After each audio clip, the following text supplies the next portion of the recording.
Imagine this. You start your career pumping gas, and you end it running a massive industrial empire, one that could literally shape a nation's economy. I mean, that sounds like a movie plot, right? But it's not. It's the real-life story of Dhirubhai Ambani, the founder of Reliance Industries. Today, we're going to unpack the insane level of ambition that fueled his incredible journey. Just to give you a sense of the scale of what this one man built, look at this number. Today, Reliance Industries earns this much. That's 2 crore rupees, about $250,000. Not a day, not an hour, but every single minute. Think about that. That's the engine he created. So the billion-dollar question is, how does that even happen? How does a school teacher's son with basically no money, no connections, build an empire of this size from absolute scratch? Well, what we're about to see is a total masterclass in strategy, in risk-taking, and in just having a ridiculously audacious vision. Now, our story doesn't start in India. It actually starts about 2,400 kilometers away in Aden, Yemen. Dhirubhai was just 16 years old. His family was struggling, and so he did what a lot of young men from his region did back then. He got on a boat and headed for the Arabian Peninsula to find work and hopefully make a future for himself. So he lands a job at this huge trading company called Aden Company. And his first gig, a clerk and a petrol pump attendant. But even then, there was something different about him. Years later, the guy who interviewed him said the first thing he ever noticed about Dhirubhai was his walk. His footsteps were heavy, they were urgent, like he was a man who had somewhere very important to be and absolutely no time to waste. But here's the thing, he was never just a clerk. While his hands were busy pumping gas or filing papers, his mind was always scanning, always looking for an angle, an opportunity that everyone else was just walking right past. And pretty soon, he found a brilliant one hiding in plain sight.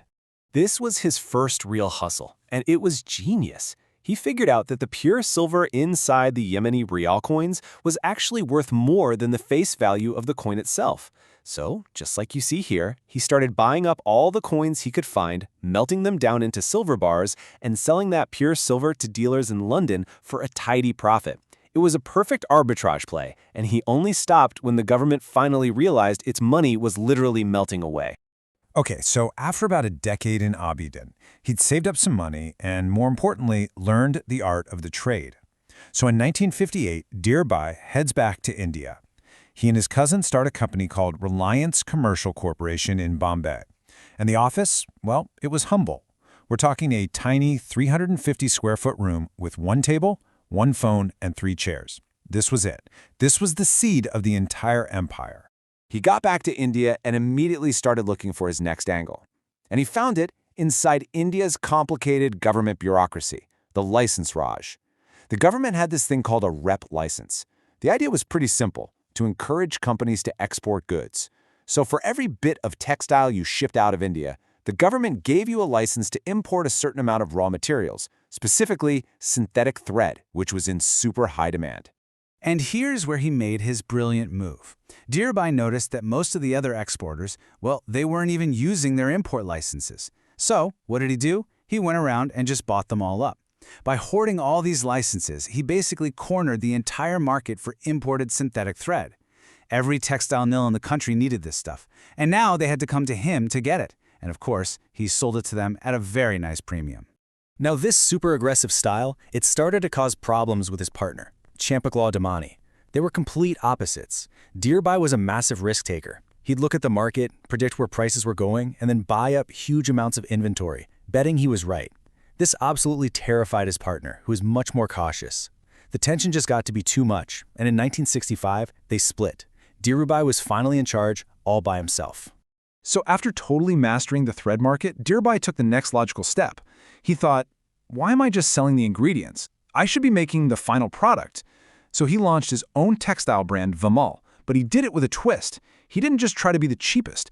No, he built a premium brand for everyday people. He created this feeling of exclusivity with the tagline Only Vimal, and he backed it up with huge advertising budgets and a brand new network of franchise shops all over India. Okay, but everything we've talked about so far, honestly, that was just the warm-up act. This is where the story really takes a turn. See, being successful in textiles was great, but Dhirubhai realized something crucial. As long as he had to depend on other people for his raw materials, his growth would always have a ceiling. He didn't just want to be part of the supply chain, he wanted to own the entire thing. And this one idea, this would define his entire legacy. The strategy has a fancy name, backward integration. But the idea is actually super simple. It's like deciding you want to make a pizza. So you don't just buy an oven, you also buy the flour mill, you grow your own wheat, and you raise the cows to make your own cheese. It's about getting total control over your costs, your quality, and your supply. No more middlemen. And this was his grand plan. This was the blueprint. He started at the end with his finished product, Vimal Textiles. Then he just worked his way backward. Okay, to make the fabric, you need polyester thread. So what did he do? He built a polyester plant. Well, to make polyester, you need certain petrochemicals. So he built a petrochemical plant. And where do those chemicals come from? Petroleum products, which leads to the final, most insane step of all, building his own gigantic oil refinery from scratch. And this wasn't some wild dream. It was a methodical, piece-by-piece mission that took 2 decades. Look at this timeline. He executed it step by step. The polyester plant came online in '82. The petrochemical plants were up by '89. Then, in 1993, he announced the endgame, the Jamnagar refinery. And by the year 2000, it was running, completing his entire chain of command. I mean, the scale of that final piece of the puzzle, it's just staggering. The Jamnagar refinery cost $6 billion. At the time, it was the single largest private industrial investment in India's history. He literally built a world-class industrial city in the middle of a desert, all to feed the very first part of his business, textiles. It's incredible. So through this relentless process of backward integration, Dhirubhai didn't just build a big company. He created a completely self-sufficient industrial monster, one that was totally insulated from the price swings and supply problems that all of his rivals had to deal with. But his impact went way beyond just manufacturing.